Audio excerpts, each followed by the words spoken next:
So when you get out of a toxic relationship, you feel like, okay, this is finally over. Life will finally start to feel good again. But then certain amount of days go by, and then you want to go back to your ex. You want to go back to the partner. Now, the reason why this happens is because that environment was familiar. Even though it was toxic, even though you were abused, even though, everything really fell apart, even though it's not the best thing for you, but it felt familiar. And the familiarity correlates to feeling safe. So when you are out of a toxic relationship and you are just by your own, let's say, all right, you're not dating anybody, you kind of feel like you are alone. You kind of feel misplaced from your original reality. You kind of feel misplaced from what seemed normal, because your normal was being in a toxic relationship. And then you kind of have this fear that creeps up on the inside, like, okay, what if I don't find anybody else? So that kind of pushes you to be back with this toxic person over and over again. It's like you guys break up, you go a certain amount of days, weeks, or months, and then you really want to go back to that person. You kind of believe that person might be the only partner who's available for me. And that fear kind of dominates your fear of staying in that abusive or that toxic relationship. That fear takes over you, and then you have this feeling of unfamiliarity with this new you, because it was so familiar being in that toxic relationship. It was so familiar, having fights, having arguments every single day. And now when things are peaceful, you kind of crave that back. Now that is basically relationship trauma. So when you kind of crave all the messed up things that happened in that particular relationship or several relationships, you kind of tied to the trauma. The trauma is still being run inside you. And now there's another version where you get out of a toxic relationship and now you are in a healthy new relationship. But still, you kind of go back to that toxic ex. You feel this healthy new relationship is not normal. And there were fights, there were arguments, there were abusive words that were spoken. And in this new relationship, there's peace, there's calmness, there's joy. And this makes you feel scared. And you're like, okay, no, I don't deserve this. You feel like you don't deserve this. This feels unfamiliar. This doesn't feel normal. And this kind of forces your subconscious mind into creating a chain of reactions for you to start reacting in this new healthy relationship, and then which will eventually create an urge for you to go back to that toxic partner that you just left. Now, what is really happening here is that your subconscious mind has determined certain set of patterns, certain set of behaviors as normal, and it determines that these set of rules, this is how a relationship must operate. So if you have only been through toxic relationships or toxic households, or the way you received love, the way you expressed love was only through toxicity, or if there was any arguments, fights present, you would feel that this is normal. You would feel that, okay, the environment has to be chaotic for me to express love. There must always be give and take when it comes to me receiving love. For example, let's say you've been in a toxic environment and you were not shown unconditional love. And you would feel like only if I do certain amount of things, only if I do this, I get to receive love. Only if I impress mom, only if I impress dad, I receive love. And this kind of builds on. And this is the reason why you see people buying insane presents, buying insane things just to impress the other person in order to receive love. It is just a transaction. Love is not being unconditional here. True love is unconditional. But when you are placing certain expectations in the relationship, like, okay, I will do this, you will do that, and now I'll receive love, that is conditional. And then this kind of builds on. Now you wonder why you don't receive unconditional love. Now you wonder why the relationship is toxic. Because it has been conditioned in your brain, like your subconscious brain kind of holds every information that it has received since childhood. And this is not any normal information. Whichever information has had the most emotional impact, all right? And we as humans are designed in a way where we are more pushed by anger, pain, greed, envy, fear, and trauma. Like we are more moved by this, and that's the reason of our survival. It's like, for example, now you can list out all the bad things that happened to you, all right? But can you do the same thing to all the good things that happened to you? Many of us, like, there'll be some bad thing that happens, and you're like, okay, oh my God, that happened that day. Oh my God, this happened today. But you never seem to celebrate all the good moments that happened. Oh yeah, that was just nothing. That was normal.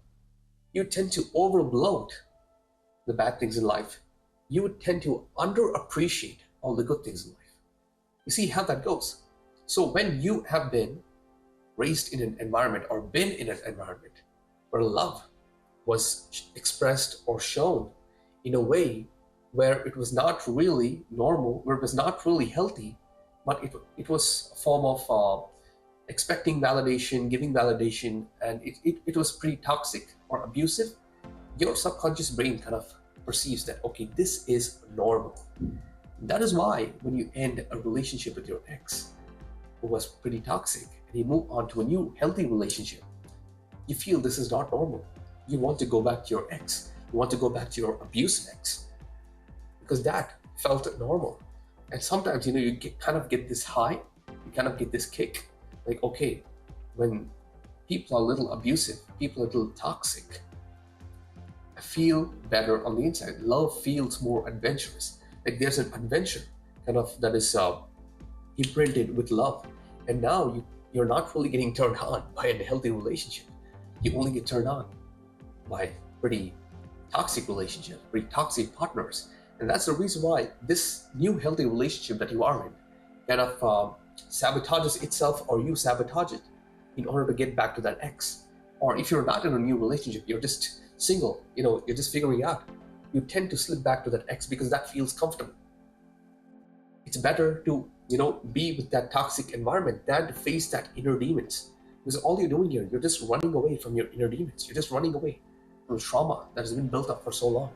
In your childhood, certain things would have happened, and you're not really, you not really have that guts to face them. That is why you're running away. You're just escaping. Now that toxic relationship with your ex is just a form of escape. That feels better than confronting your own inner trauma, your own inner demons. All of this, your entire reality, is just a reflection, is just a manifestation of your inner emotional state, your inner belief systems. So when you have been through a toxic household, all right, and you have been through a toxic household which kind of showed love, like, okay, I'll do this, then you receive love.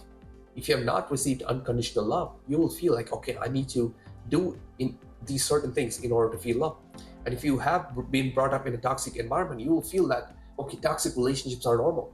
So that is why you kind of end up falling in love with toxic people. And then in that relationship, the environment was pretty toxic. So you see how many instances, situations, and how many times does your subconscious brain have to learn, okay, this is normal, this is normal. And now toxicity is normal.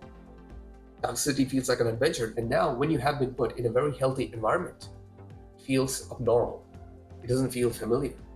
And now you want to go back again because that feels comfortable than you addressing your own inner demons. Like when you sit down and actually address, okay, this is what happened in my childhood. This is what happened in all the previous relationships.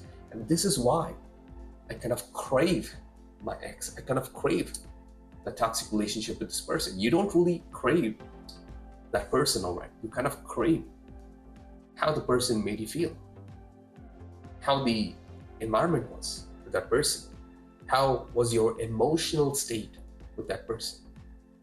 And if you have been in a toxic relationship, if your ex or all your exes are pretty toxic, you kind of crave that feeling of toxicity. And that is why you move back with your ex. That is why you get back with any other toxic relationship.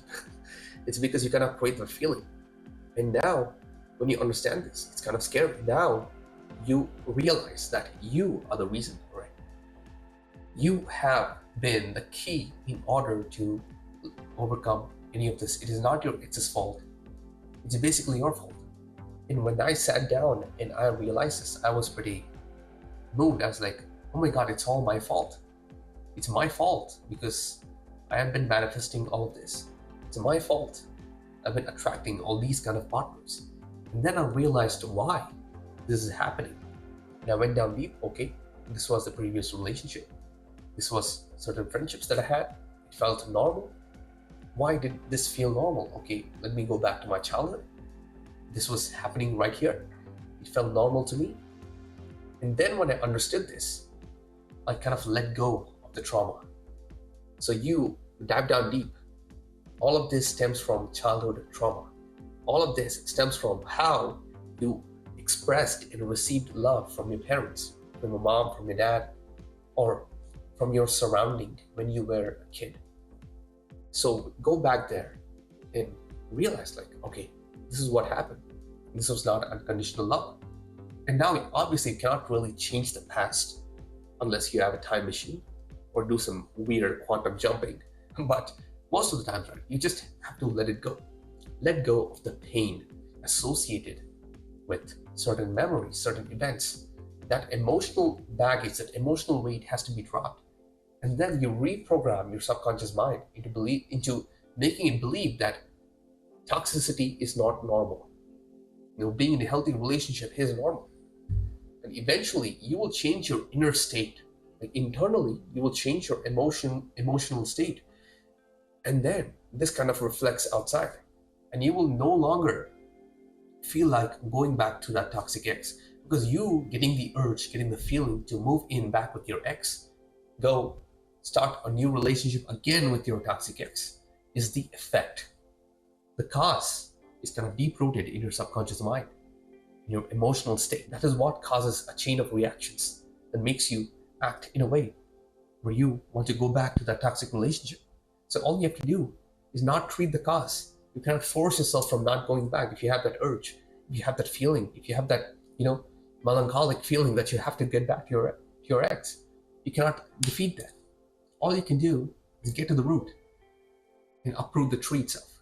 And that, by getting down deep into your subconscious mind, letting go of the pain, letting go of the trauma, and then reprogramming your subconscious mind, and then aligning yourself in the present moment. And then you will never feel like going back to any toxic relationship because now toxicity is not your norm. You just changed your internal state, which will later reflect on the external.